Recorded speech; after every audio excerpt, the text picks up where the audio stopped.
The rain had been falling over Chicago for 3 days straight when Marcus Cole first saw the little girl.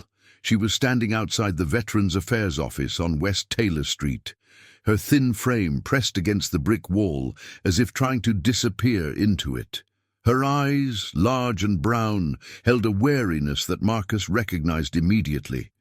He had seen that look before, in the faces of children in villages half a world away, children who had learned too young that the world could be cruel.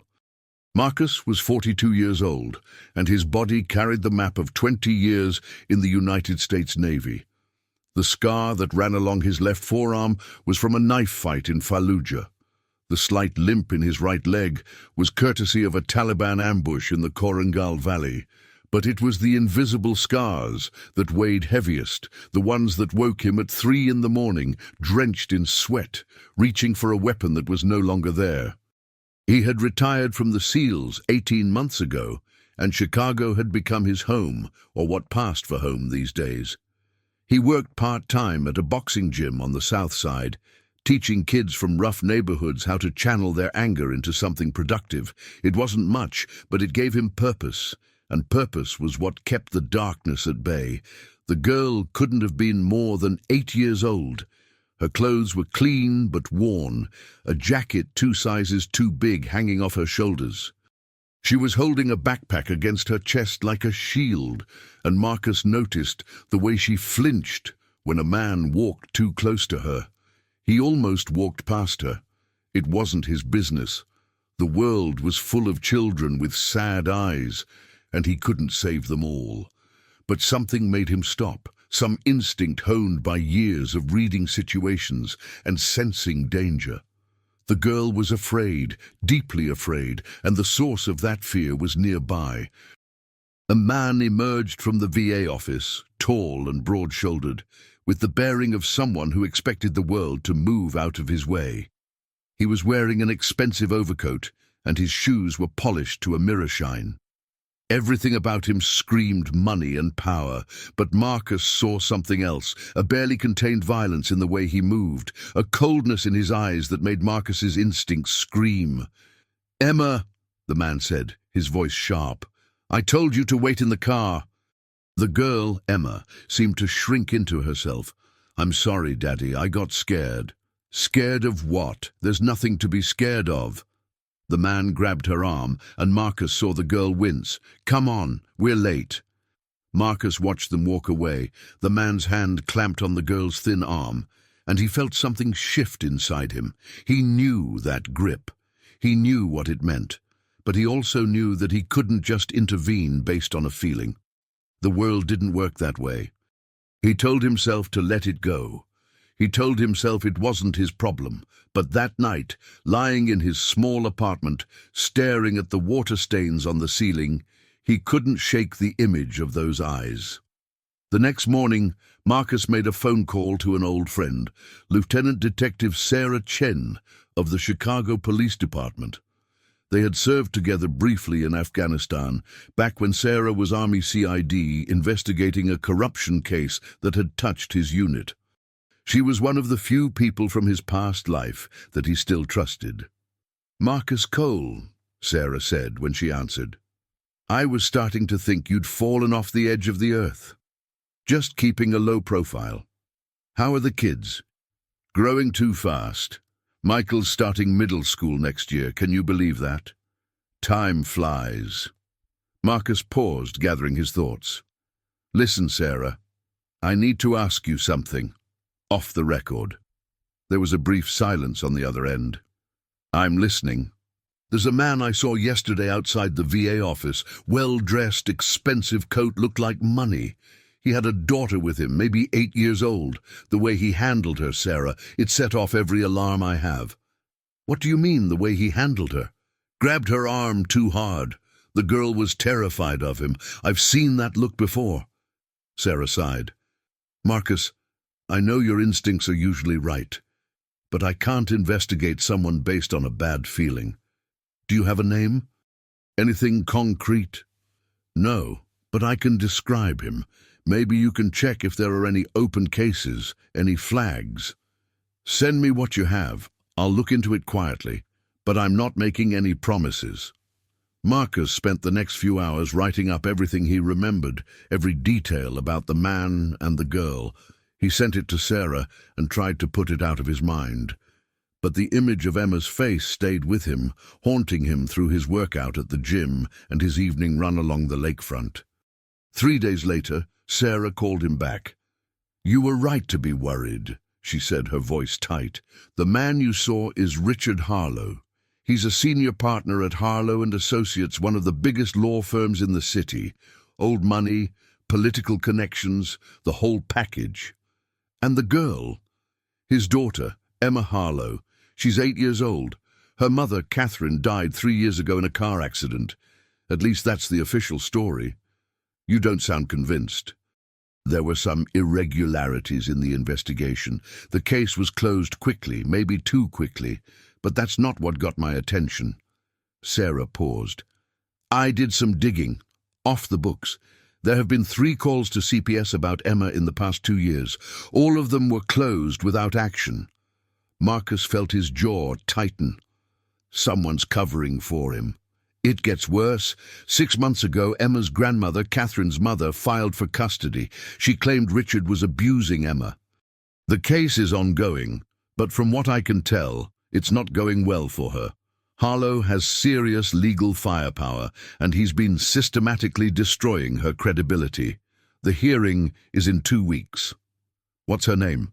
The grandmother. Margaret Chen. No relation to me before you ask. She lives in Oak Park. I can give you her address, but Marcus, I have to warn you, be careful. Richard Harlow is not someone you want to cross. He has friends in very high places. Marcus wrote down the address. I appreciate the warning, but I've faced worse. That's what worries me. Margaret Chen lived in a modest craftsman house on a quiet street in Oak Park, the kind of neighborhood where people still knew their neighbors' names and kids played in the front yards.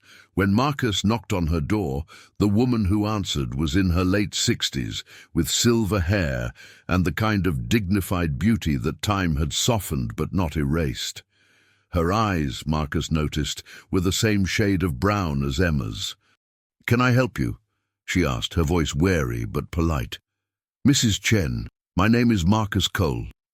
I'm sorry to bother you, but I wanted to talk to you about your granddaughter, Emma." The change in her expression was immediate. Fear, hope, and suspicion all flickered across her face in rapid succession. "Who are you? Are you from the court? Did Richard send you?" "No, ma'am. I'm not from the court, and I'm definitely not from Richard Harlow. I'm just someone who saw Emma a few days ago and became concerned about her welfare."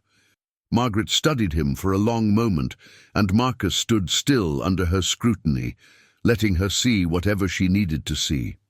Finally, she stepped aside. "You'd better come in." The inside of the house was warm and cluttered in the way that homes become when children visit often. There were drawings on the refrigerator, toys in a basket by the couch, and photographs everywhere, most of them featuring a beautiful dark-haired woman and a little girl with bright eyes. "That's my daughter Catherine," Margaret said, following his gaze. "Emma's mother. She died 3 years ago. I'm sorry for your loss." "Are you?" Margaret's voice was sharp, but not unkind. "Forgive me, Mr. Cole, but I've learned to be suspicious of everyone who comes to my door. Richard has sent people before, pretending to be concerned neighbors, social workers, even journalists. They were all looking for something to use against me." "I understand, and I don't blame you for being cautious." Marcus sat down when she gestured to a chair, keeping his movements slow and deliberate. "I'll tell you the truth, Mrs. Chen. I'm a retired Navy SEAL. I saw Emma outside the VA office last week, and I saw the way her father treated her. It triggered something in me, a recognition. I've seen children who are afraid like that, and it's never because of nothing." Margaret's composure cracked slightly. She sat down across from him, her hands clasped tightly in her lap. "You're the first stranger who's actually seen it. Everyone else, they look at Richard and they see a successful lawyer, a grieving widower, a devoted father. They don't see what I see. Tell me what you see." and Margaret told him. She told him about the bruises she had noticed on Emma's arms, always in places that could be explained away as playground accidents.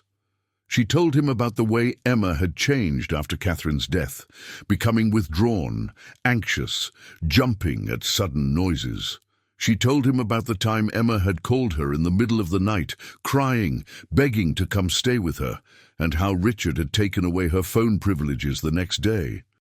"My daughter knew something was wrong," Margaret said, her voice breaking. "In the months before she died, she was different, scared. She was planning something, I'm sure of it. And then she was gone, and Richard had everything, the house, the money, and most importantly, Emma. You said there were calls to CPS. 3 times. The first time was from a neighbor who heard screaming. The second was from a teacher who noticed marks on Emma's back during PE. The third was anonymous, but I'm pretty sure it was a nanny who Richard fired shortly after. Each time, the case was closed. No evidence of abuse." Margaret laughed bitterly. "No evidence. Do you know how much money Richard has? Do you know how many people owe him favors?" Marcus leaned forward. "Mrs. Chen, I want to help, but I need to understand what I'm dealing with. What's happening with your custody case?" Margaret's face fell. "It's not going well.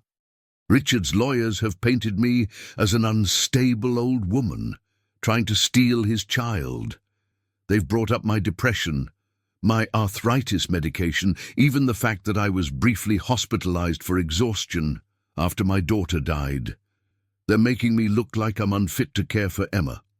What about Emma herself? Has anyone asked her what she wants? She's too young to testify directly, but there was a guardian ad litem assigned, a lawyer named Victoria Marsh. She was supposed to represent Emma's interests, but Richard got to her somehow. Her reports have all been favorable to him." Marcus sat back, processing everything he had heard. The picture was becoming clear: a wealthy, powerful man using his connections to control and abuse his child, while systematically destroying anyone who tried to help her. He had seen this kind of thing before, men who believed their power made them untouchable. They were often the hardest to bring down, but they were never truly invincible. "Mrs. Chen, what would you need to win this case?" "Evidence. Real, undeniable evidence of what Richard is doing, and a judge who can't be bought or influenced." She shook her head. "But that's impossible. Everyone in the system either owes Richard a favor or is afraid of him." "Nothing is impossible," Marcus said quietly. "It's just difficult." He left Margaret's house that evening with a folder full of documents, photographs, and notes she had compiled over the past 3 years. It wasn't evidence that would hold up in court, but it was a starting point. And Marcus Cole was very good at starting points. Over the next 2 weeks, Marcus threw himself into the investigation with the same intensity he had once brought to mission planning. He called in favors from old friends, people who operated in the spaces between legal and illegal, who knew how to find information that others wanted hidden. He learned that Richard Harlow's wealth came not just from his law practice, but from a series of real estate investments that had benefited from some very convenient zoning decisions. He learned that 3 of the judges in the Cook County family court system had attended law school with Richard. He learned that the guardian ad litem, Victoria Marsh, had received a very generous donation to her favorite charity from a foundation that traced back to Richard's firm. But the most important thing he learned came from an unexpected source. It was a Tuesday evening, and Marcus was at the boxing gym, working with a group of teenagers on their footwork. One of his students, a 17-year-old named Darius, lingered after the session. "Mr. Cole, can I ask you something?" "Sure, Darius." "What's on your mind?" Darius shifted his weight from foot to foot, a nervous habit he hadn't managed to train out of him yet. "You know that rich guy you've been asking around about? Richard Harlow?" Marcus went still. "What do you know about him?" "My cousin Janae, she used to work for him. She was Emma's nanny for about 8 months. Got fired last year for making one of those CPS calls. Can you put me in touch with her? Darius hesitated. She's scared, Mr. Cole. Real scared. That man has lawyers and connections. When she got fired, she couldn't get another job in the city, had to move in with her aunt in Milwaukee. But I can give you her number. If she'll talk to anybody, it might be someone like you. Janny Williams agreed to meet Marcus in Milwaukee on a rainy Saturday afternoon. She was a young woman in her mid-20s with a careful way of speaking that suggested she was used to weighing every word. I shouldn't be talking to you, she said as they sat in a quiet coffee shop. Mr. Harlow made it very clear what would happen if I spoke to anyone about what I saw. What did you see, Janae? She stared into her coffee cup for a long moment. At first, nothing. Mr. Harlow seemed like a good father. A little strict, maybe, but lots of parents are strict. Emma was quiet, shy. I thought it was just because her mom had died. When did that change? About 3 months in. I started noticing things, bruises that appeared overnight, the way Emma would freeze up whenever her father came home. She stopped eating dinner with him, would make excuses to stay in her room. And then one night, I heard something. Janae's hands were shaking slightly. Marcus waited, giving her time. It was about 11 o'clock. I was supposed to be off duty, but I had left my phone in Emma's room. When I went to get it, I heard voices from Mr. Harlow's study. He was yelling at Emma about something. I couldn't tell what. And then I heard a sound. She stopped, swallowing hard.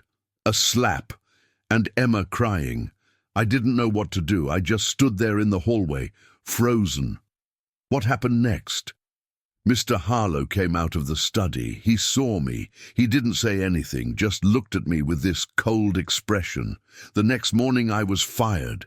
He said it was because I wasn't meeting his standards, but we both knew the real reason. Why didn't you go to the police? Janny laughed bitterly. I tried. I called CPS. Do you know what happened? Nothing. The case was closed in 2 weeks, and then I started getting calls, strange calls from numbers I didn't recognize. Someone slashed my tires. My new employer got an anonymous tip that I was a thief, and I was fired. It was made very clear to me that if I kept pushing, things would get much worse. Marcus felt the familiar coldness settling into his chest, the same coldness that had helped him function in combat zones where emotions could get you killed. Janai, would you be willing to testify, in court, on the record, about what you saw and heard? She looked at him with wide, frightened eyes. You don't understand. He'll destroy me. He has the power to make my life a living nightmare. I understand better than you think, Marcus said quietly. But let me ask you something. What do you think is happening to Emma right now, tonight? What will happen to her tomorrow, and the day after that, for the next 10 years until she's old enough to escape? Janae's face crumpled. I think about that every day. I see her face when I close my eyes. Then help me stop it. I can't promise you it will be easy or that there won't be consequences, but I can promise you that I will do everything in my power to protect you. And I can promise you that some things are worth fighting for, even when the odds are against you. The silence stretched between them. Finally, Janae nodded, her jaw set with determination. What do you need me to do? The custody hearing was scheduled for a Thursday morning at the Daly Center in downtown Chicago. Marcus arrived early, dressed in a simple dark suit that did little to soften his military bearing. Margaret Chen was already there, sitting on a bench outside the courtroom, looking like she hadn't slept in days. Are you ready? Marcus asked, sitting beside her. As ready as I'll ever be. She glanced at him. Are you sure about this? If it doesn't work, if Richard finds out what we're planning, he'll destroy us both. He can try. The courtroom was smaller than Marcus had expected, with wood-paneled walls and the kind of institutional fluorescent lighting that made everyone look slightly unwell. Judge Patricia Morrison presided. A woman in her 60s with silver-streaked hair and the kind of no-nonsense demeanor that suggested she had seen every trick in the book. Richard Harlow sat at the defendant's table with his team of lawyers, looking every inch the successful attorney in his tailored suit. Emma was not present, a decision that had been made to spare her the stress of the proceedings, but her absence was palpable, a reminder of what was really at stake. The morning session was brutal. Richard's lawyers presented character witnesses who spoke glowingly of his devotion as a father. They produced school records showing Emma's excellent grades, medical records showing no history of injuries inconsistent with normal childhood accidents. They painted a picture of a loving single father doing his best under difficult circumstances.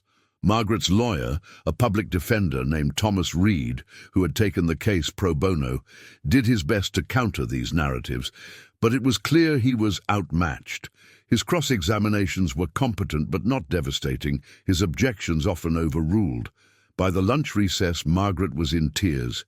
"It's over," she said, her voice hollow. "He's going to win. He always wins." "It's not over yet," Marcus said. "The afternoon session is when we make our move." The afternoon began with Margaret's testimony. She spoke clearly and honestly about her concerns for Emma, about the changes she had observed in her granddaughter, about the unexplained bruises and the fearful behavior. Richard's lawyers attacked her credibility mercilessly, bringing up her medical history, her financial dependence on her late husband, even the fact that she had once disagreed with Catherine's decision to marry Richard. "Is it not true, Mrs. Chen, that you never approved of your daughter's marriage?" the lead lawyer, a shark-faced man named Peterson, demanded. "I had concerns," Margaret admitted, "but I kept them to myself. I wanted my daughter to be happy." "Concerns about what specifically? Mr. Harlow's character? His ability to provide for your daughter?"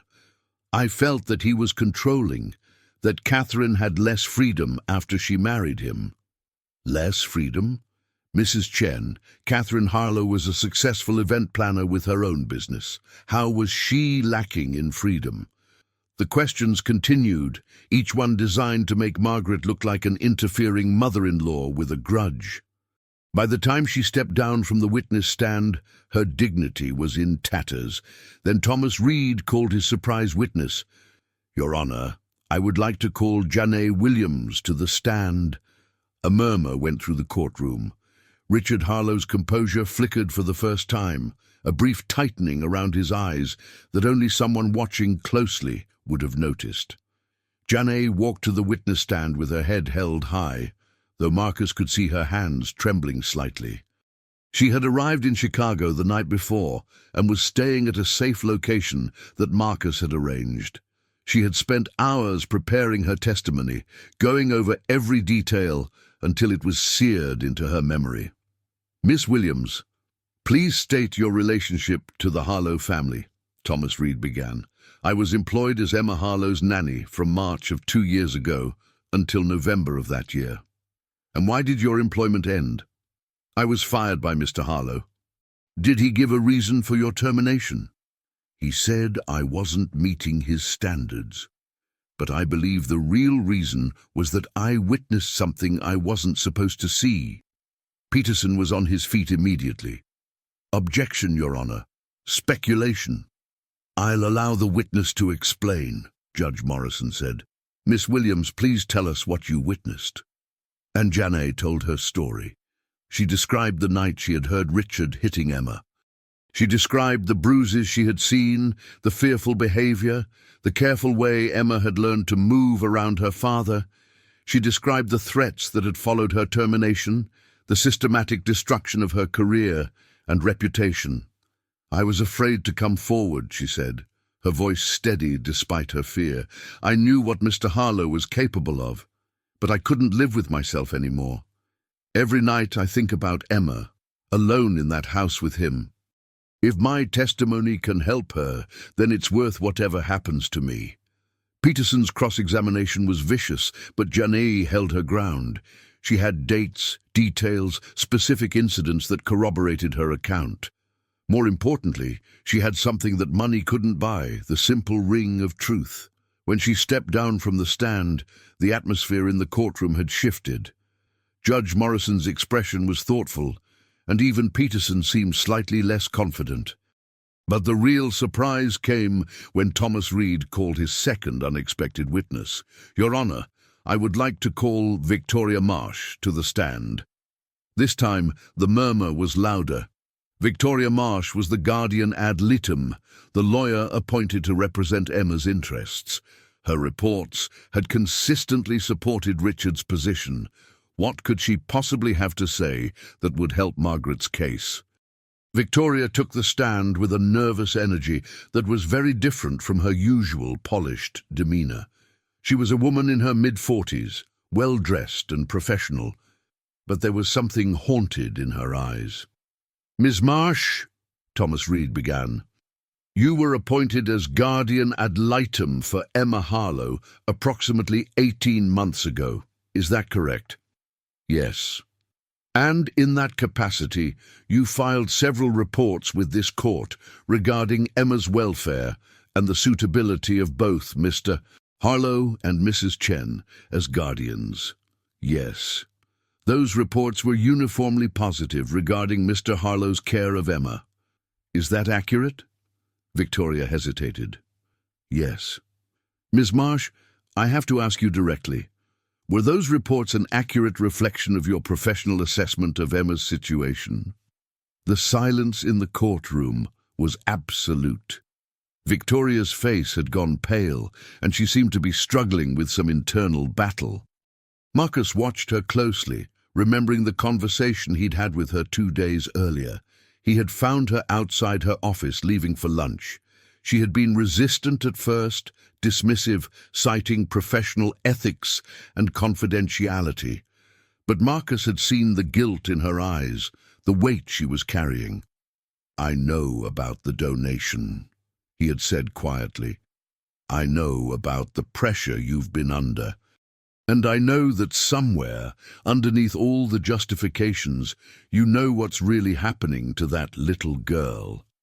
Victoria had stared at him, her professional mask cracking. "You don't understand.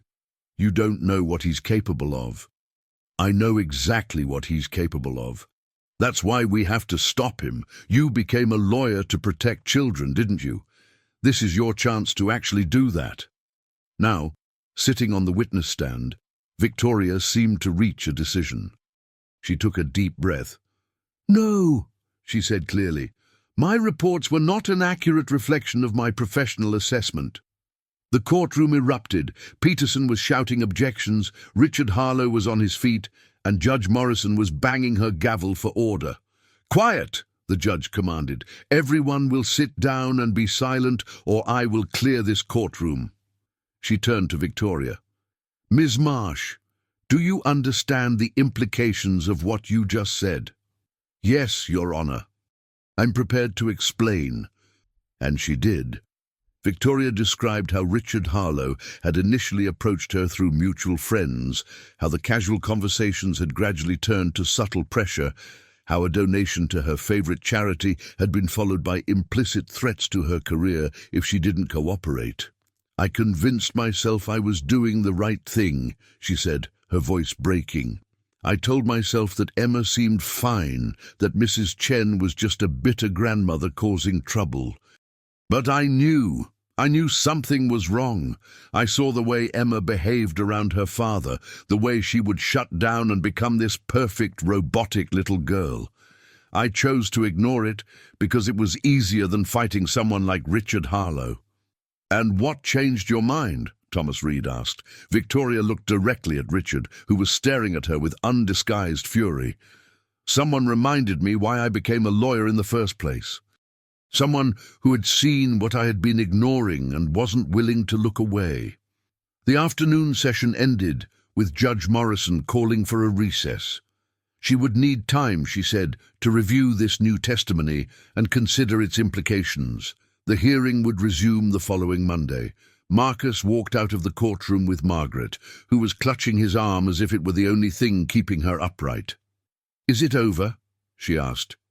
"Did we win?" Not yet, Marcus said. The judge hasn't made her decision, but we've planted doubt, and in a case like this, doubt might be enough. He was wrong. That night, Marcus's apartment was broken into. He wasn't there, having anticipated that Richard Harlow might try something desperate. The intruders, 2 men in dark clothes, trashed the place but found nothing useful. Marcus had moved all the important documents to a secure location days ago. The next morning, Marcus received a phone call from an unknown number. Mr. Cole. Richard Harlow's voice was calm, controlled, but Marcus could hear the fury beneath the surface. I believe we should talk. I agree. There's a coffee shop on Michigan Avenue near the Tribune Tower.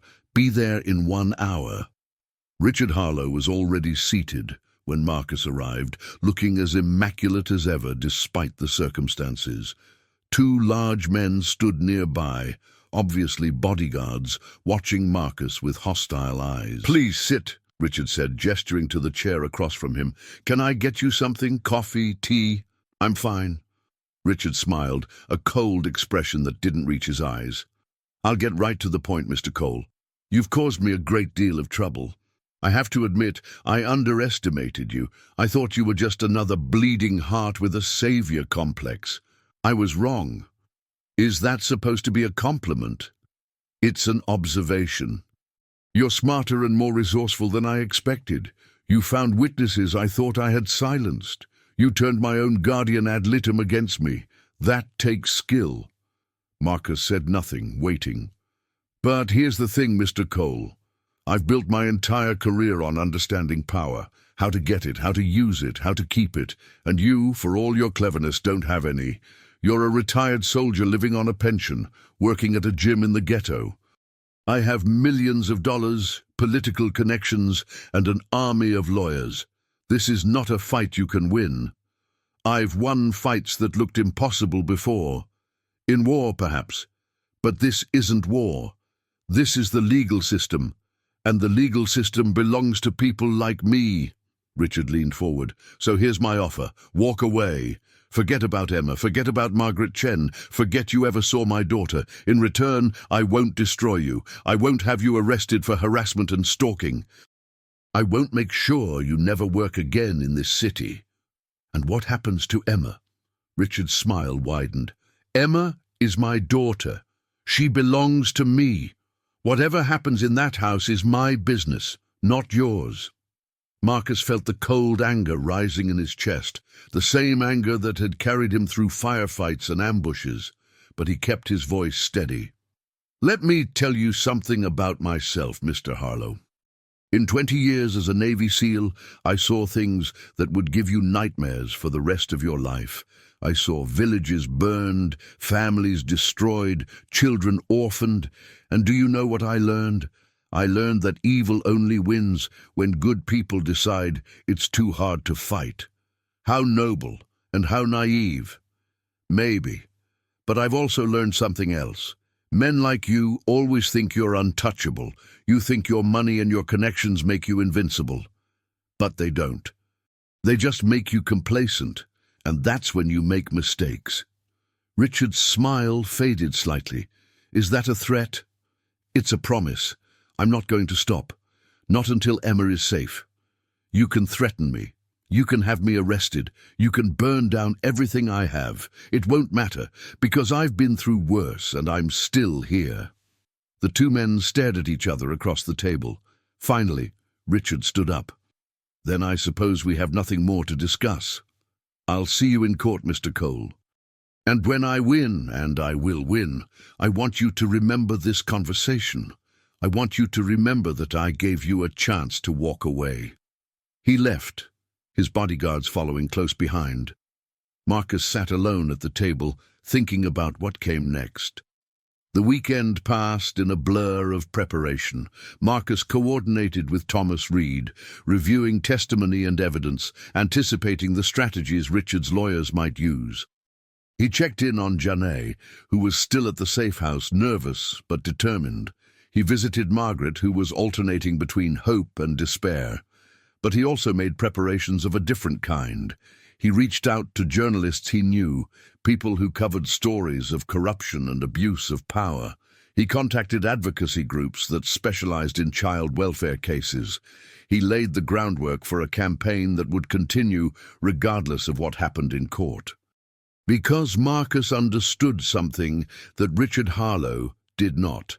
This wasn't just about one custody case.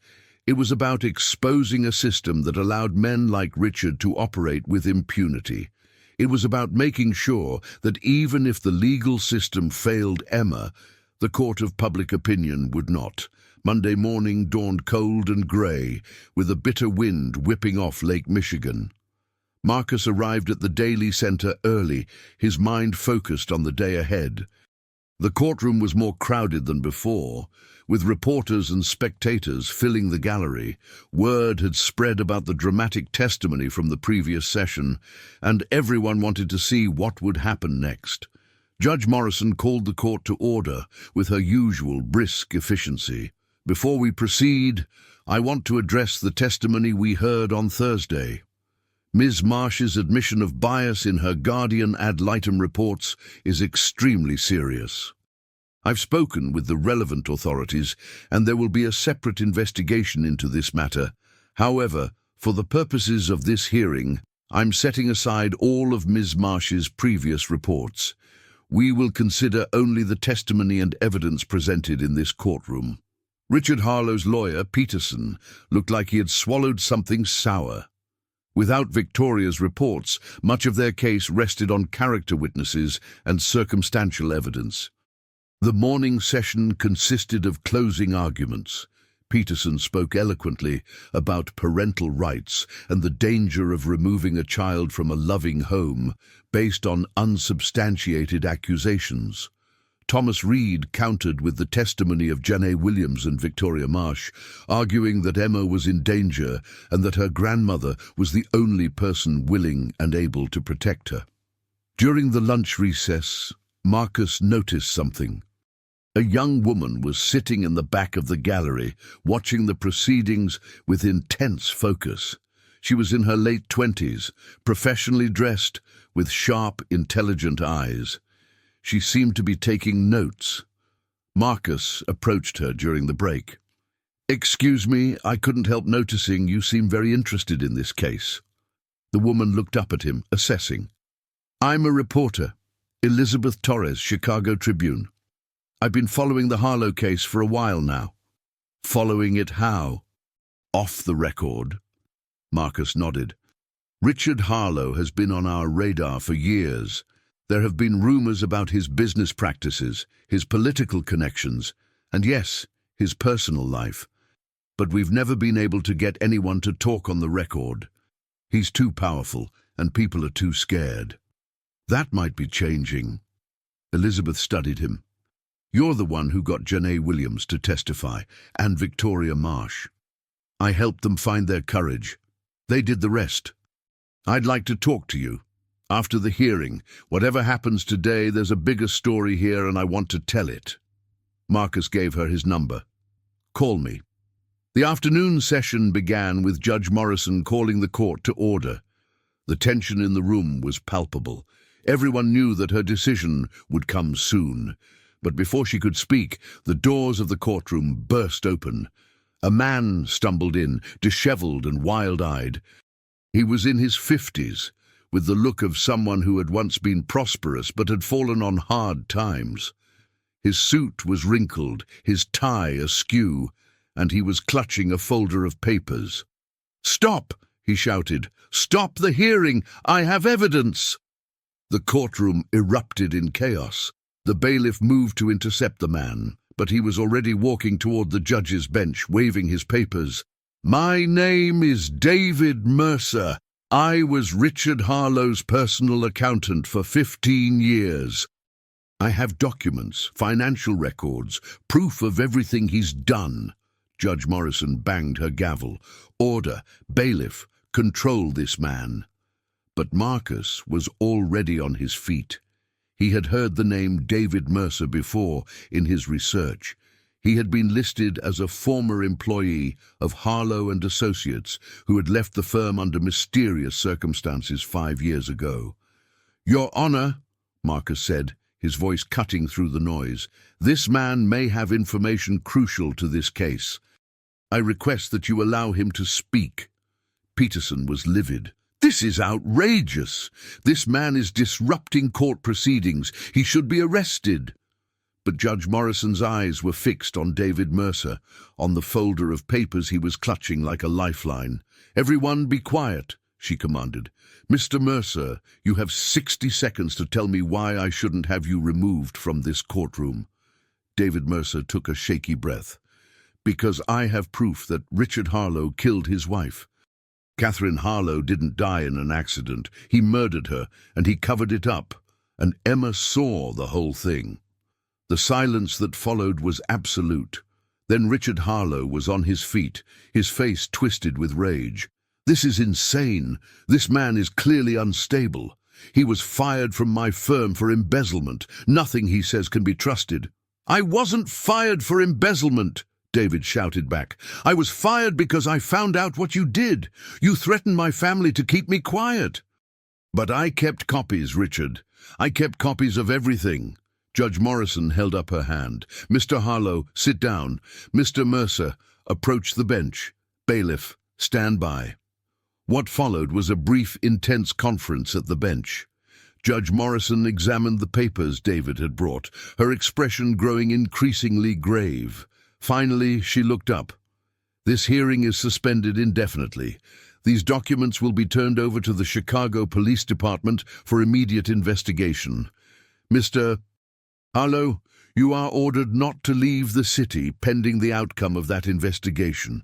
Mrs. Chen, given the serious nature of these allegations, I'm granting you temporary emergency custody of Emma Harlow, effective immediately." Richard Harlow lunged forward, and for a moment Marcus thought he would have to intervene physically. But Peterson grabbed his client's arm, whispering urgently in his ear. Richard seemed to gather himself, his face settling into a mask of cold fury. "This isn't over," he said, his eyes fixed on Marcus. "This is far from over." But Marcus was already moving toward the door, his phone in his hand, calling Sarah Chen. "Sarah, I need you to get to Richard Harlow's house right now. We're getting Emma out." The next few hours were a blur of activity. Sarah met Marcus and Margaret at the Harlow residence, accompanied by 2 uniformed officers and a social worker from CPS. Richard's housekeeper, a middle-aged woman named Rosa, who had worked for the family for years, let them in with an expression of barely concealed relief. They found Emma in her room, sitting on her bed with a stuffed rabbit clutched to her chest. When she saw her grandmother, her face crumpled, and she ran into Margaret's arms. "Grandma, you came! You really came!" Margaret held her granddaughter tightly, tears streaming down her face. "I'm here, sweetheart. I'm here, and you're coming home with me. You're safe now."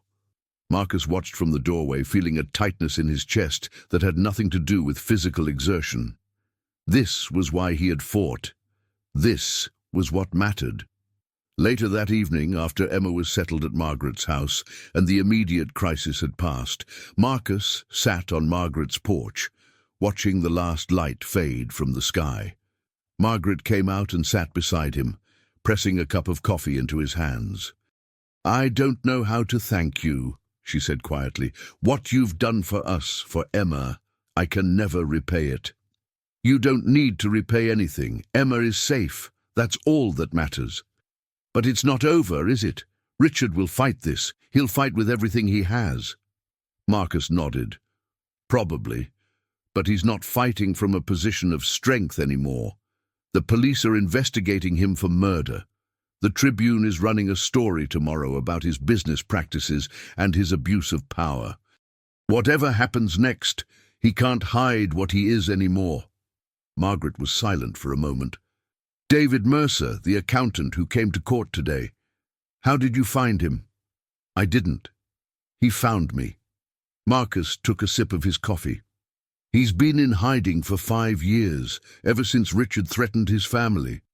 But he saw the news coverage of the hearing, and he decided it was time to stop running. Some people just need to see that others are willing to fight before they find their own courage. Is that what you do? Help people find their courage? Marcus considered the question. I help where I can. Sometimes that means fighting. Sometimes it means just being there, showing people they're not alone. Inside the house, they could hear Emma laughing at something on television, a bright, unself-conscious sound that had probably been rare in her young life. She laughed, Margaret said, her voice filled with wonder. I haven't heard her laugh like that in years. She's resilient. Kids usually are, if you give them half a chance. The days that followed brought a cascade of revelations. The police investigation moved quickly once they had David Mercer's documents. They found evidence that Catherine Harlow's car had been tampered with before her fatal accident. They found financial records showing payments to individuals who had interfered with CPS investigations. They found a pattern of intimidation and cover-up that stretched back years. Richard Harlow was arrested on a Thursday morning, charged with first-degree murder, conspiracy, and a host of related offences. The news cameras captured him being led out of his office in handcuffs, his face a mask of disbelief. For a man who had spent his life controlling every situation, the loss of that control was evident in every rigid line of his body. Marcus watched the coverage from the gym, surrounded by his students who had become invested in the story. You did that, Mr. Cole, Darius said, his eyes wide. You actually took down a guy like that. We did it, Marcus corrected. Your cousin Janae, Margaret Chen, Victoria Marsh, David Mercer, everyone who was willing to stand up and tell the truth. That's what took him down. No one person can fight something like this alone. The Tribune ran a series of articles exposing the network of corruption that had allowed Richard Harlow to operate with impunity. Judges who had received payments were investigated. Lawyers who had helped cover up abuse were disbarred. The guardian ad litem system was reviewed and reformed. The ripples spread outward, touching every corner of the system that had failed Emma and countless other children. But for Marcus, the most important moment came 2 weeks after Richard's arrest, when Margaret invited him over for dinner. Emma was different now. Not completely healed, that would take time and therapy and patience, but the shadow that had hung over her was beginning to lift. She smiled more easily, talked more freely, and had even started making friends at her new school. After dinner, Emma approached Marcus with a shy determination.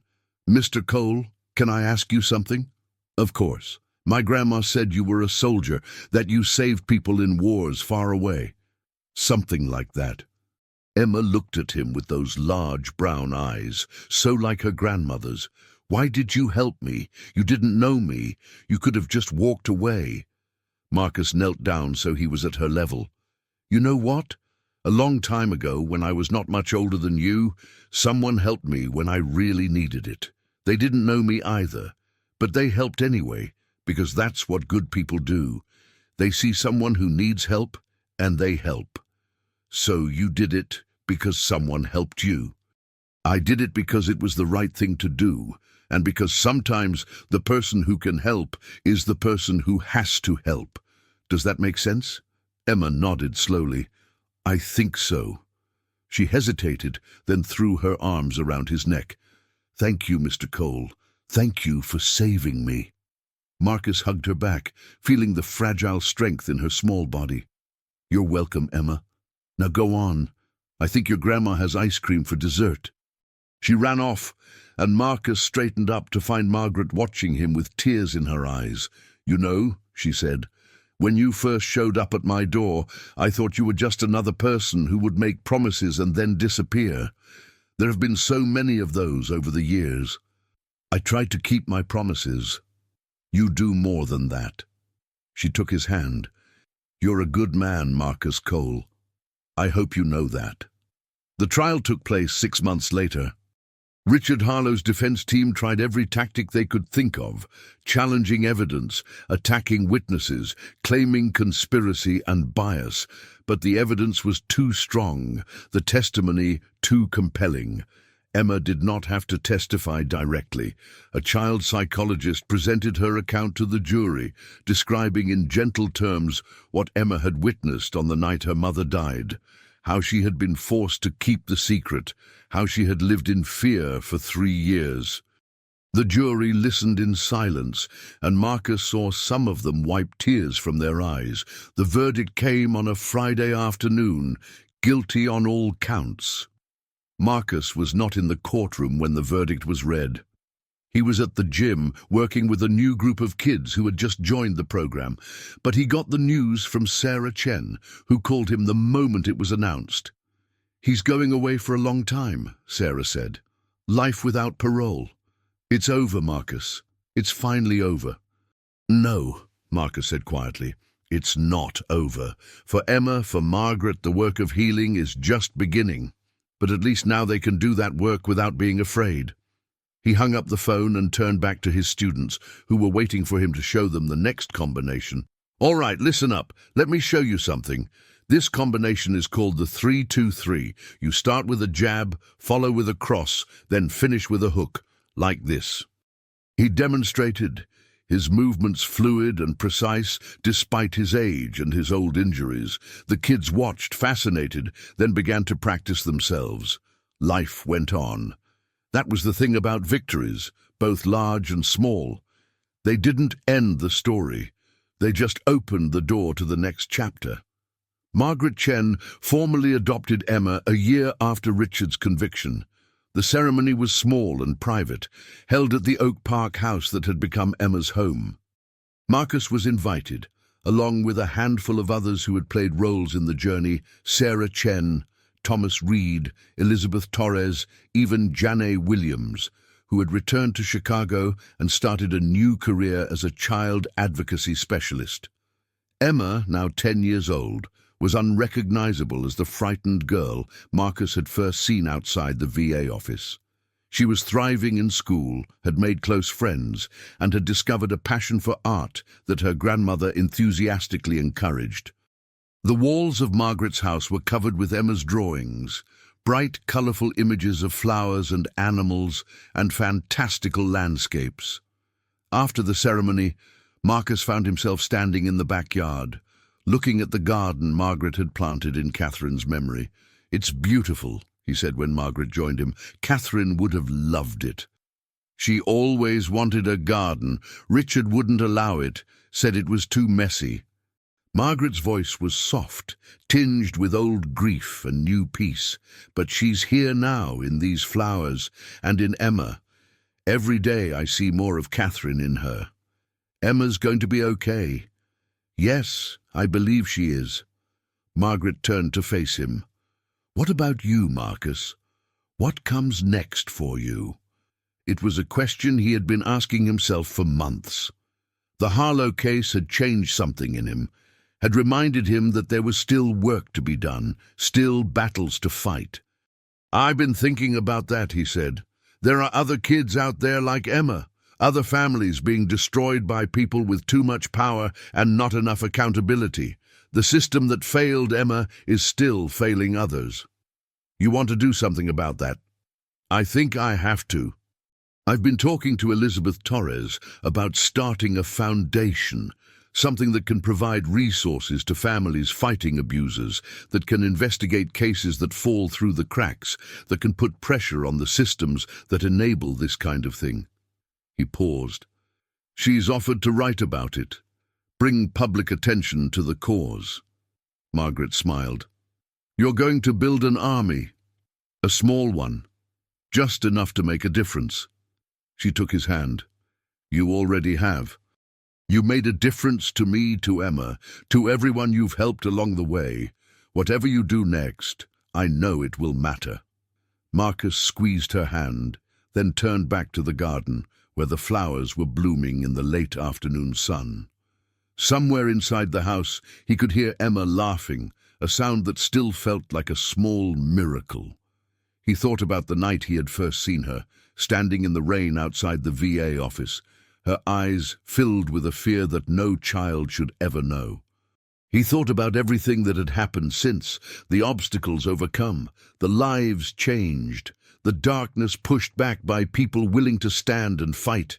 And he thought about the work still to be done, the children still suffering, the families still struggling, the systems still failing. It was not a small thing what they had accomplished, but it was also not the end. It was a beginning. The foundation was established in January, a year and a half after Emma's rescue. Marcus named it the Catherine Harlow Foundation, in memory of the woman whose death had ultimately exposed the monster responsible. Margaret and Emma attended the launch event, along with dozens of supporters who had been moved by the story. Standing at the podium, looking out at the gathered crowd, Marcus felt the weight of what he was taking on. But he also felt something else, a sense of purpose that he had not known since his days in the service. "When I retired from the Navy," he began, "I thought my fighting days were over. I thought I had done my part, faced my battles, and could finally rest. But I learned something important over the past 2 years. The battles worth fighting don't end when you take off the uniform. They don't end when the enemy is defeated. They continue every day in the lives of people who are struggling, who are afraid, who need someone to stand with them." He paused, finding Margaret's face in the crowd. She was smiling, her arm around Emma's shoulders. This foundation exists to stand with those people, to fight for children like Emma, who deserve to grow up safe and loved, to support families like Margaret, who never stopped believing that justice was possible, and to hold accountable those who abuse their power to hurt the most vulnerable among us. He took a breath. "I don't know what the future holds. I don't know how many battles we'll have to fight. But I know this. As long as there are people willing to stand up, willing to speak out, willing to fight for what's right, there is hope. And sometimes, hope is enough to change everything." The applause that followed was warm and sustained. Marcus stepped down from the podium and found himself surrounded by well-wishers, by people who wanted to help, by those who had their own stories of struggle and survival. Among them was a young woman, barely out of her teens, with haunted eyes that reminded him sharply of Emma's. "Mr. Cole," she said quietly, "my name is Lisa. I heard about what you did for Emma Harlow. I was wondering, could you help someone else? My little brother, he's in a situation, and no one will listen." Marcus looked at her, at the desperation and hope warring in her expression, and felt the familiar cold determination settling into his bones. "Tell me about your brother," he said. "Tell me everything." And so it began again.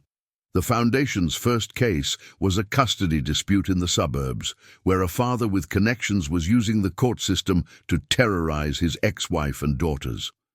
Marcus and his small team investigated, gathered evidence, and built a case that the father's lawyers couldn't dismantle. The mother won full custody, and the father was ordered to undergo psychological evaluation before any visitation rights would be considered. The second case involved a foster care system that was placing children in homes without proper vetting. A 14-year-old boy had been abused by 3 different foster families before Marcus found him. The foundation helped place him with a vetted family, then launched a broader investigation that led to major reforms in the local foster care process. Case after case, family after family, the foundation grew in scope and reputation. Marcus brought in more staff, former military, social workers, lawyers, journalists, all people who shared his commitment to protecting those who couldn't protect themselves. Elizabeth Torres continued to write about their work, bringing public attention to cases that might otherwise have remained hidden. Her articles led to tips, which led to investigations, which led to more cases. It was a never-ending cycle, and sometimes the weight of it threatened to overwhelm even Marcus's formidable resolve. But there were also moments of light. A letter from a mother thanking the foundation for saving her children. A phone call from a teenager who had been helped years ago, now in college and thriving. A visit from Emma, now 12, who came to the office to show Marcus her latest artwork, a painting of a soldier standing watch over a sleeping child. "It's you," she explained, her voice matter-of-fact. "Grandma says you're like a guardian angel, but I think that's too fancy. You're just a good person who helps people." Marcus hung the painting in his office where he could see it every day. It reminded him of why he did this work and who he was doing it for. The years passed. The foundation expanded, opening offices in other cities, partnering with organizations around the country. Marcus became a recognized figure in child advocacy circles, though he never sought the spotlight. He preferred to work behind the scenes, investigating, planning, fighting battles that others were too afraid to fight. But he never forgot the case that started it all. Never forgot Emma, now a teenager with her whole life ahead of her. Never forgot Margaret, who had become something like family to him. Never forgot Catherine, whose death had ultimately been the catalyst for so much change. On the 5th anniversary of the Foundation's founding, Marcus received an unexpected visitor at his office. It was Victoria Marsh. She looked older than he remembered, with lines of stress etched into her face. But there was something different about her, too, a calmness that had replaced the haunted guilt he had seen in the courtroom all those years ago. "I wasn't sure if you'd see me," she said. "Why wouldn't I?" Victoria sat down across from his desk. "Because of what I did. What I almost did. I've been thinking about it for years, how close I came to being part of Emma's destruction. But you weren't. You found the courage to tell the truth. Because of you, you gave me a chance to be better than my worst impulses." She paused. "I've been working with a non-profit in Springfield, helping reform the guardian ad litem system. We've made some progress, but there's so much more to do." "There always is. That's why I'm here. I want to join the foundation. I want to do more. I know I can never make up for what I almost cost Emma, but I want to try." Marcus studied her for a long moment, weighing her words against his memories of who she had been and who she seemed to have become. "The past is the past," he said finally. "What matters is what you do with the future. If you want to help, we can use you." Victoria's face lit up with relief and determination. "Thank you. I won't let you down." "See that you don't." She joined the Foundation's legal team, bringing her expertise and her hard-won wisdom to bear on cases across the country. She became one of Marcus's most trusted advisors, her past giving her unique insight into how the system could fail and how it could be fixed. The team grew, the cases multiplied, and still Marcus kept fighting. There were setbacks, of course, cases lost, children who couldn't be helped in time, defeats that seemed to erase all the victories that came before. There were nights when Marcus lay awake, wondering if any of it mattered, if the tide of suffering was simply too great to turn back. But then he would remember Emma's face, the way she had looked that first day outside the VA office, and the way she looked now, happy and healthy and full of potential. He would remember all the other children they had helped, all the families they had protected, all the predators they had brought to justice. And he would get up the next morning and keep fighting. It was not a glamorous life, it was not an easy life, but it was a meaningful life, filled with purpose and connection and the kind of satisfaction that comes from doing work that matters. Marcus Cole had spent 20 years fighting America's enemies abroad. Now he spent his days fighting a different kind of enemy, the people who preyed on children, who abused their power, who hid behind money and influence and connections. It was a battle that would never truly be won. There would always be predators, there would always be victims, but there would also always be people willing to stand up, to speak out, to fight for what was right. And as long as there were such people, there was hope. That was the lesson Marcus had learned, standing outside the VA office on a rainy day in Chicago, watching a little girl who needed someone to help her. That was the truth he had carried with him through every case, every battle, every moment of doubt and despair. Hope was not just a feeling. It was a choice. It was an action. It was getting up every day and deciding to make a difference, no matter how small. And sometimes a small difference was enough to change everything. The sun was setting over Chicago as Marcus locked up the foundation office for the night. The lake was golden in the fading light, and the city was settling into its evening rhythms. His phone buzzed, a text from Margaret. "Emma got accepted to Northwestern. She wants to study child psychology. Come celebrate with us tonight?" Marcus smiled, feeling the warmth spread through his chest. "On my way," he typed back. He walked out into the evening, a man who had found his purpose in the most unexpected of places. Behind him, in the office, Victoria Marsh was still working, reviewing files for a new case. In Milwaukee, Janny Williams was training a group of new child advocates. In Springfield, reforms that had started with Emma's case were protecting children from the failures that had almost destroyed her.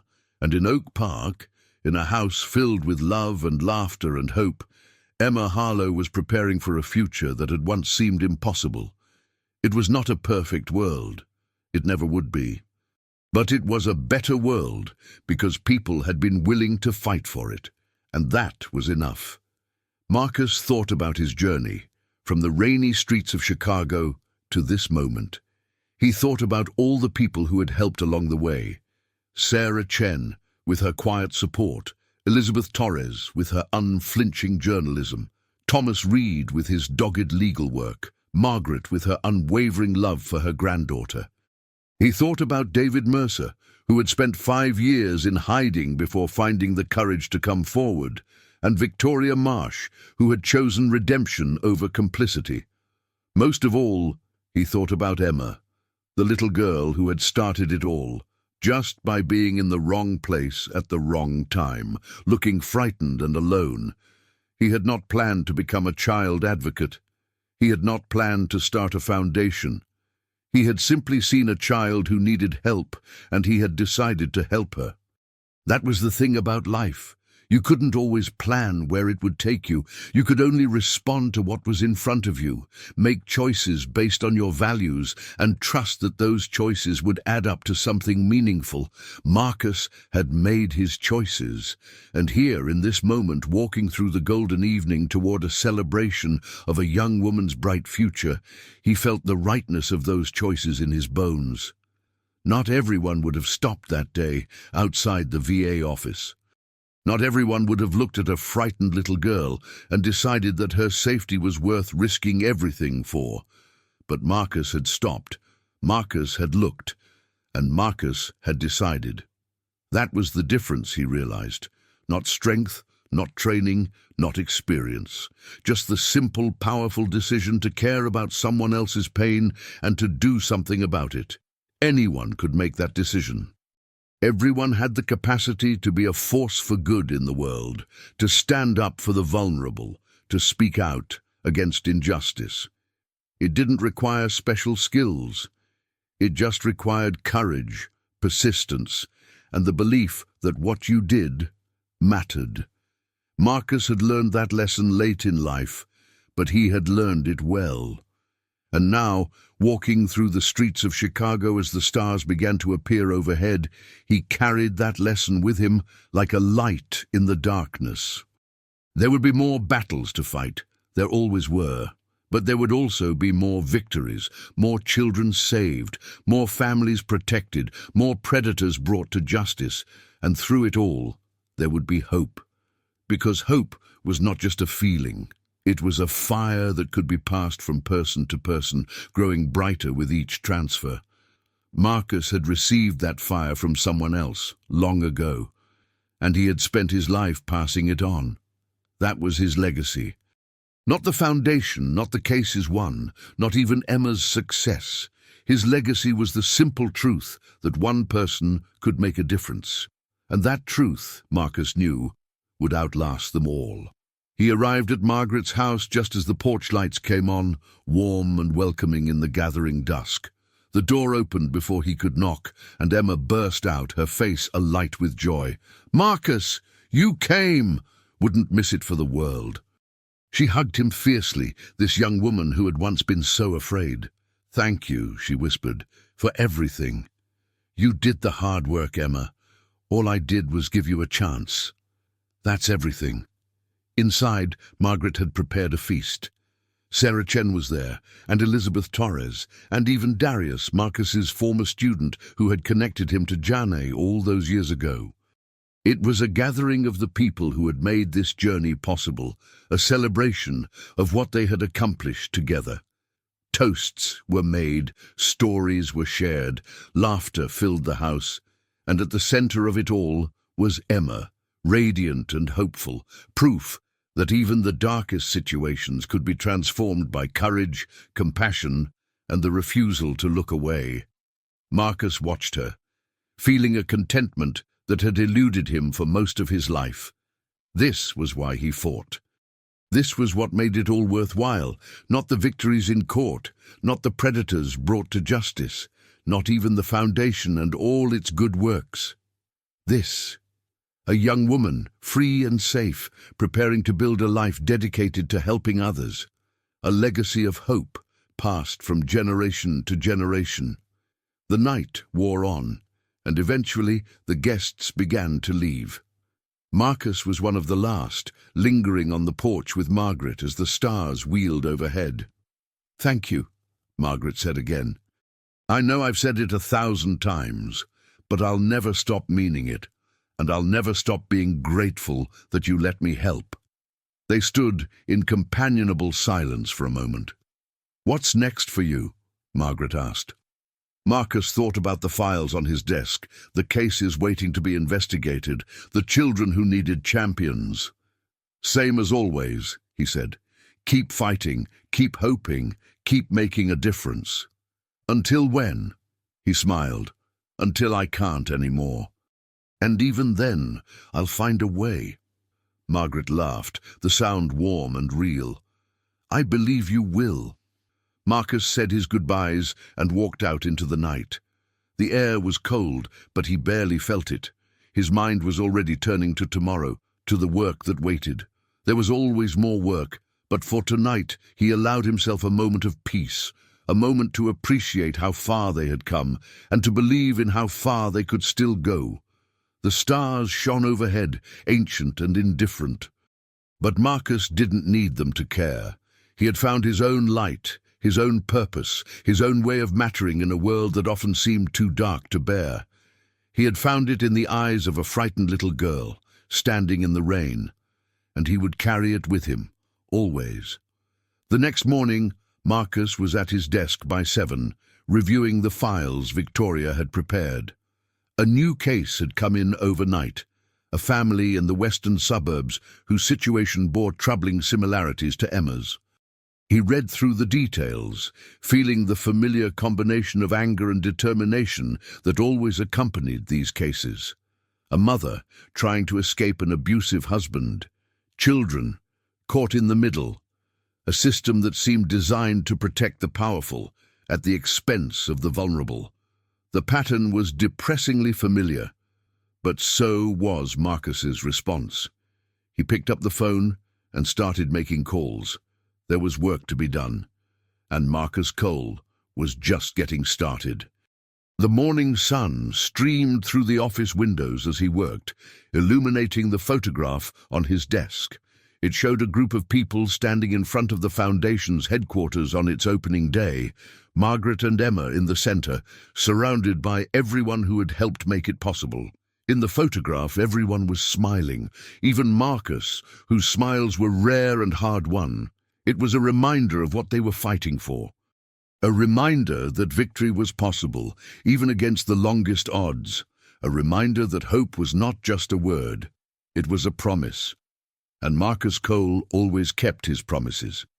The phone rang, a new case, a new battle. Marcus answered, "Catherine Harlow Foundation. How can we help?" And the work went on, as it always would. As long as there were children who needed saving, families who needed protecting, predators who needed stopping. As long as there were people willing to stand up and fight. The work would go on, and Marcus Cole would be there leading the charge, not because he was special, not because he was a hero, but because someone had to. And he had decided long ago on a rainy day in Chicago that he would be that someone.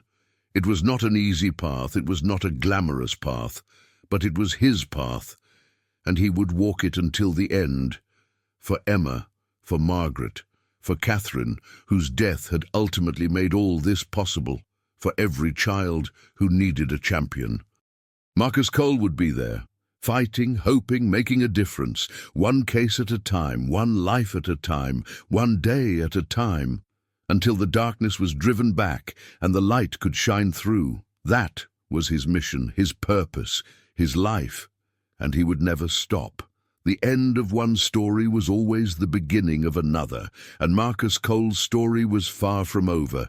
It was just getting started.